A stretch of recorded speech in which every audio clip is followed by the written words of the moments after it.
All right, so today I'm just going to jump right into the details. What we're doing is a fall lawn care process that I put my lawn through just about every fall, just to kind of keep things thick and healthy. And this is really something that you can do if you're just starting to get into caring about your lawn, or maybe you moved into a house and the lawn's not looking so great. If you follow this process, you're really going to see a difference, and you're going to see it really, really quickly in a matter of weeks. You're really going to notice that your lawn is looking so much better, so much healthier. And what this will do is really make things so much better next spring into next summer. And if you do this, again in a year from now, all the better. You're just going to continue to really make your lawn look that much better. So I'll just jump right into it. So I have a 4-step process that I do in the fall for my lawn. The first thing that you're going to want to do is mow a little bit shorter. I tend to mow really high during the summer. It just kind of keeps the lawn nice and cool through those 90-degree days. But as the fall comes in, if I'm going to do this process of overseeding, I want to mow my lawn a little bit shorter. And the reason for that is it just hopefully increases the chances of the seed actually hitting the soil. And but if you have your lawn a little bit tall, it might that seed might get kind of hung up in the grass, and the birds will come and eat it, and it'll never germinate. So mow a little bit shorter, bag the clippings, which is something, again, that I usually don't do. I usually mulch everything down. But bag the clippings for this. That way there's not a bunch of clippings on your grass, and again, just increases that chance for the seed to actually hit the soil. The next step is to aerate your lawn. And if you don't know what this means, you'll see it in the video as we move along. I'll demonstrate it. But again, I'm just kind of giving you all of the details first. And if you want to watch those steps further along in the video, you certainly can. But essentially, an aerator is a machine that you can go and rent at any big box store, like a Home Depot or a tool rental place. And it's a big machine, kind of on the idea of a really large lawnmower. But what it has are these spikes that dig into the ground, and they actually pull out a plug of soil and grass. And what that does is it aerates the lawn. It essentially pulls out a plug, gets air and oxygen and everything else down into the soil. It loosens up the soil to allow more root growth and that sort of thing. It's just a really healthy thing to do to your lawn, and it's something that you probably want to try to do every fall. And fall is really the good time to do it. Remember, this process, see, a lot of people are under the false assumption that they have to do all of their maintenance to their lawn in the spring. And again, that's certainly not a bad thing, but fall is where you can really make the most difference. So you're going to want to rent the machine. You probably need to do this with someone else, because it's a very, very heavy machine, and you'll need a truck to transport it. So keep that in mind. Step 3 is the actual lawn application. And what I do here is overseed, and I'll put about 5 to 6 pounds of grass seed per 1,000 square feet. And we'll talk about that in a little bit here. But actually, I tend to even go a little bit higher than 5 to 6 pounds, just because, and we'll talk about this a little bit later, just because the way my lawn is configured, I can only buy such a big bag of grass seed. So I end up buying a smaller bag, but it ends up being about almost 10 pounds per 1,000 square feet, which is overkill. But again, the more seed you put down, the more it's going to germinate. Now, one thing I will say about grass seed is, when you go to a store to buy grass seed, get actual grass seed. Don't get the stuff that they're trying to sell now, this water smart stuff. All that stuff is just marketing to me. I don't really think that there's a whole lot to that. In fact, you're getting about, any one of those bags is only about 50% grass seed. The rest of it is just all that inert water smart stuff that I don't even know if that stuff works. I would just go, as long as you follow this program, get grass seed, just grass seed, and you'll be fine.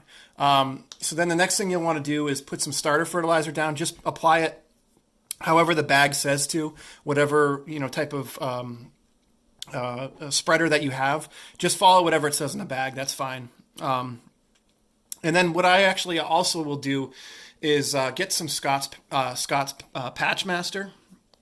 And that comes in a big bag, and what you want to do is just kind of spread that thinly over some of the spots that are really, really barren. The ones that really need a lot of attention. Again, don't pile that stuff up too high, just a nice thin layer. And then after that, I'll put down an application of Milorganite just to get some micronutrients down into the soil. And I'll put that down a little bit lighter than what I normally would do. I usually put a lot of Milorganite down when I do my monthly Milorganite application. But for this, you can just put about half of what you normally would, put about 5 pounds per 1,000 square feet. Again, the starter fertilizer will really kick things off, but getting some Milorganite introduced into the soil is definitely a good thing, especially if you've never used it. Milorganite's different than other fertilizers. It's not as it doesn't release nitrogen as quickly, but what it has is a lot more micronutrients that are going to be really good for your soil. It has things like iron in it. Just really good. It's just going to make your lawn a lot more healthy. It'll make the soil. It really feeds the soil, and that's really a good thing when you're trying to establish a lawn or overseed like we're doing here. Lastly, you'll definitely want to water. And a lot more than you normally would. If you don't have an irrigation system, this can be challenging. But again, if you're going to go through all these steps and then not water, you're not going to get nearly as much, if any, of the grass seed to actually germinate. So you definitely want to water. I go 2 times a day in the morning and about midday, just for a few minutes, just to keep things, the soil nice and moist. You definitely don't want it to dry out. You'll want to make sure that you do this, and we'll talk about timing here. I say 6 weeks. It's about 6 to 8 weeks. So you're going to need about that time to put this application down, but then also make sure it has time for all of that grass seed to germinate. And again, it depends on where you live and what grass variety you're putting down. But as an example, you might overseed and start to see grass and think, oh, okay, that's great. I can start backing off on the water. Well, as an example, a perennial ryegrass will germinate in under a week, but Kentucky bluegrass, on the other hand, it takes about 3 weeks for that to germinate. So if you start to see grass coming up, that doesn't mean you should back off on your water. You really want to go at least 3 weeks of doing this 2 times a day. I try to go like 4 to 6 weeks, 4 or 5 weeks, and then start backing it off a little bit. And then usually by the 8-week mark, you're pretty good. But what you want to make sure is that, we're doing this in the fall. You want to make sure that in that 6 to 8 week window, the temperatures don't dip too low, because again, that's really going to harm your new grass. You want to have enough time in the fall for that grass to germinate, establish a root system, and then be able to survive the winter. So make sure you have a good 6 to 8 weeks to do this before you know that things are going to start to really get cold. Around where I live, usually around Halloween is when the lawn starts to kind of go into its winter nap and stops growing. So I know that I have about 8 weeks prior to that, so that puts me at about the beginning of September is when I usually start this process. So without further ado, we'll go ahead and get into the process, but I wanted to give the details out front. So again, here, the tools you'll need today, lawnmower, obviously, an aerator, a spreader. If you don't have a spreader, just go get any broadcast spreader. Don't get a drop spreader, get a broadcast spreader. That's important. And then, of course, water. So we'll jump right in and get started.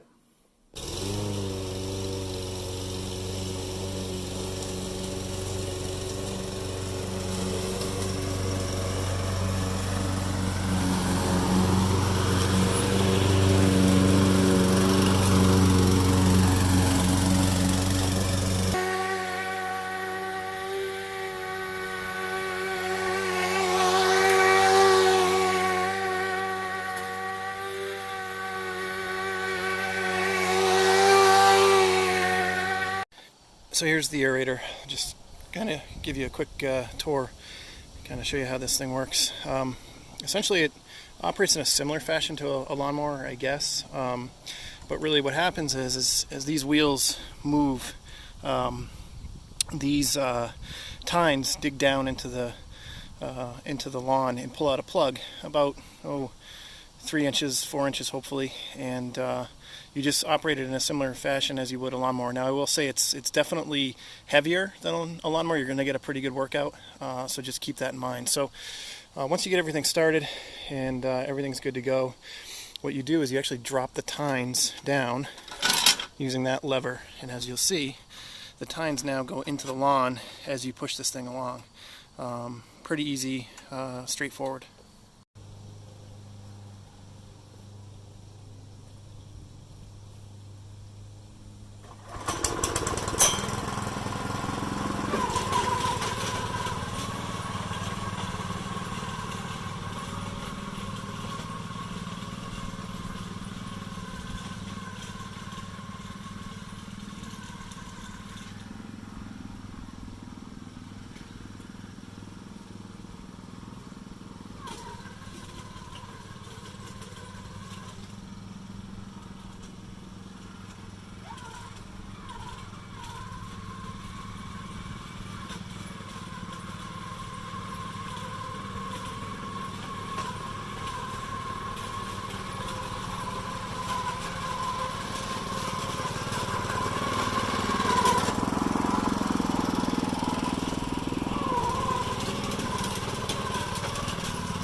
So here's the fully aerated lawn now, or section of my lawn that I did aerate.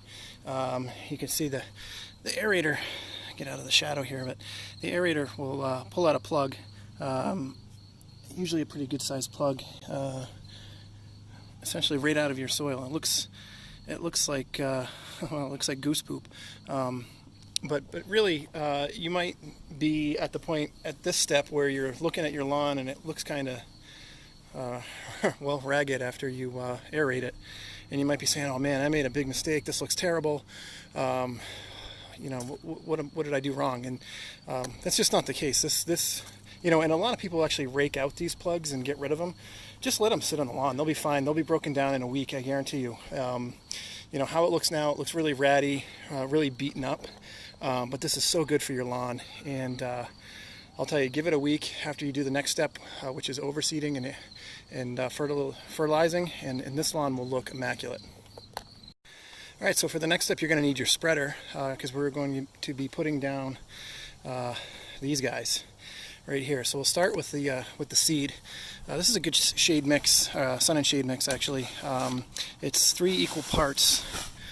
Label kind of tore off, but a fescue variety, a ryegrass, and a bluegrass, and they're equal parts, as you can see over here, 33% each, and that's what I want on the front side of my house. That gets a lot of sun. I want to have those 3 varieties in there.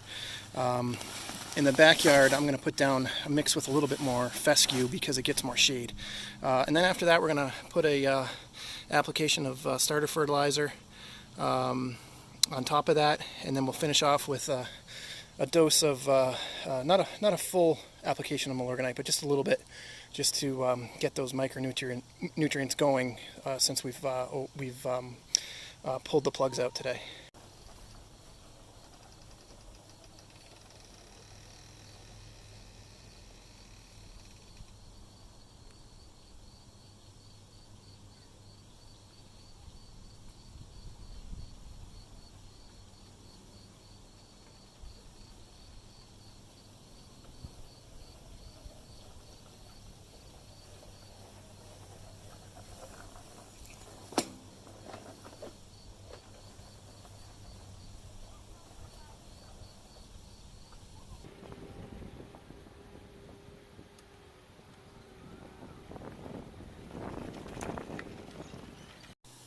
So for the next step in our process for our Canadian friends is to enjoy a nice beer.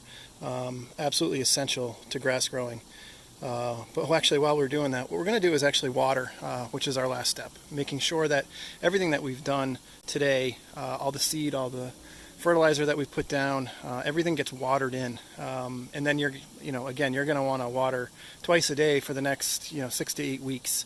Making sure that soil, that seed, everything stays moist through germination. Remember, especially if you have Kentucky bluegrass, that seed, you're not going to see that for weeks and weeks. You'll see the rye in about a week, but Kentucky bluegrass takes a little bit longer. So don't back off the watering the second you see grass start to sprout, because the Kentucky bluegrass isn't even started yet. So again, make sure you're watering twice a day.